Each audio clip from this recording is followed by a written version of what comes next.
Yes, sir. Very well. Let's go to Ron. It's 9:47. Ron. Yeah, to go further with your question, Coach, on the mayor this morning, I'd like to ask the police, officer, whether he thought that the mayor called the shot to stand down, because it looks so ridiculous to see police just standing there like that and accepting these rocks and bottles thrown at them, and they're not doing anything. There had to be a command of standing down. And do you think it came from the mayor? Because I don't think, just like you mentioned earlier, that O'Malley doesn't have police experience, and neither does the mayor. So I don't even know why she interjected her thoughts into what the police should do. So I think that's where the confusion was. She wanted one thing, and he was trying to please her and also take care of his business. And I think that's where things got wrong. But I don't think that the police commissioner is the one that told his officers to accept rocks and bottles thrown at them. And on top of it, that was mentioned on the station that O'Malley was a good governor. And I think that was the biggest fraud ever mentioned. That was mentioned by Larry Young. And I don't understand why he would think that he was a good governor, because the man's a racist.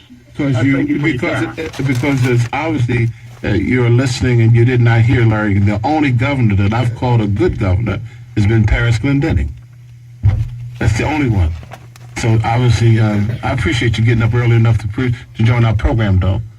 Let me get to another caller, if you don't mind, brother. Otis. Yeah. Good morning, first of all. I would like to ask your guest something. He's waiting, sir. I would like to ask your guest, when you take your obligation after you come out the academy and they swear you in, what actually, do they swear you in uphold the laws and to protect the public? Well, actually, you swear before you graduate. You go to City Hall and you actually sign in the book and you raise your right hand and you take the oath of office, which is to protect and defend the Constitution of the United States, State of Maryland, Baltimore City. And you then, in relationship, are trained, and if you graduate, then you're issued your credentials, which would be a badge and ID card, and then in relationship, but you are trained in relationship to enforce the law. You are trained in relationship to understand the community that you serve as well. What happens isn't so much, I've heard a lot of people talk about, it's crazy to me that every time something happens, we're going to train more. We're going to train more, we're going to train more, we're going to train more, we're going to train more, we're going to train more. Okay. The real issue in relationship is, why don't we enforce the training? Just like they want to enforce the law. If a person is bad at his or her job, fire him or her. It happens in every other job. The issue in relationship as far as police officers are concerned, everyone says we're going to hold them to a higher moral standard than we do the public, but we don't. Clock, man, and I've got all every line's lit. Let me try to we can here. Oscar, you in the chat room, sir? Yeah, good morning. First of all, Alvin Winkler was in charge of the PAL program. I knew about the PAL program, so I had the guys, there's 27 PAL centers. I had guys who was on home detention. I went to the Rouse company, I got computers, took to all the 27 PAL centers. We had guys paint the PAL centers, the one on Stricker Street and down in Brooklyn, Arlington, and it was the people who said on this station, we don't want our children to be snitches for the police. They were the ones who was against the PAL centers. They went against the PAL Center in a terrible way. And on this station, the guy from D.C. especially was for Martin O'Malley locking up people, said desperate times call for desperate measures. So all of a sudden, O'Malley, this bad guy, when we said from the get-go, from the very get-go, a few calls that they shouldn't take Martin O'Malley over Stokes or Bell or Martin O'Malley over Andre Bunley. Because I went to Walbrook High School, told Andre Bunley that it's a person on this station that's saying you're not qualified to be mayor. This guy doesn't even live in the city. Said 9:51. Let's move. Let me squeeze at least one more in here. Alan?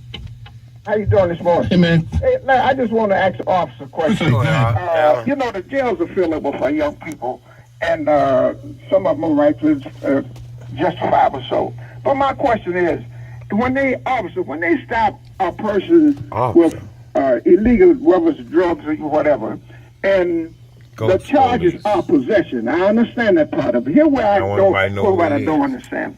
What the charges are conspiracy with the intent to distribute. My question is, how can a police officer or anyone, if you don't see a person selling drugs, how can you determine what their intentions are? I just don't understand that. That's a good question. To me, please. That's a good question. You're absolutely right. A conspiracy takes the like mind of two or more to conspire to do something against the law.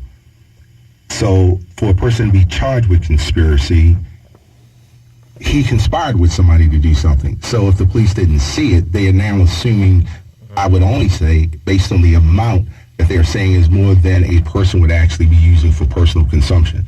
But it still doesn't, I'm sorry, sir. Plus they have may have a scale and the individual bags of dope and so forth. Look, let me get one more because the clock is showing me. They're squeezing me.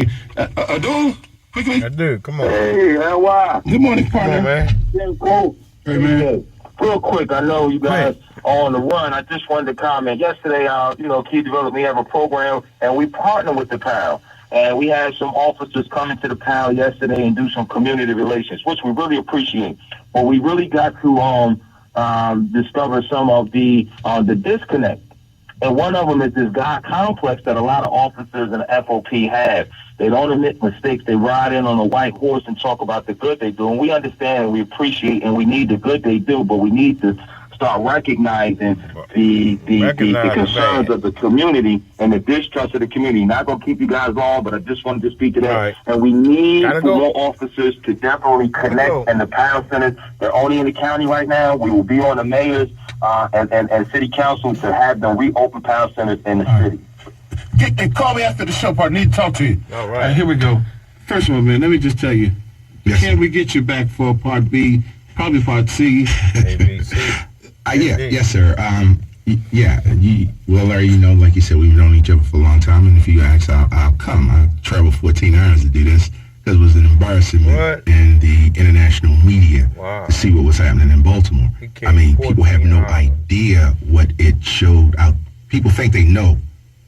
They don't know. And a lot of the issues in relationship 14 hours because he was in, was it China? Yes, sir. The clock is on me. All I want to do is thank you. Yes, sir. I wish, in many ways, I know what you have. We talked about it. Yes, sir. He's got some more information, family, and we're going to find a time to get on his schedule again, and we'll let you know in advance the police ghost is coming back to the Larry Young Morning Show. But for right now, it goes like this.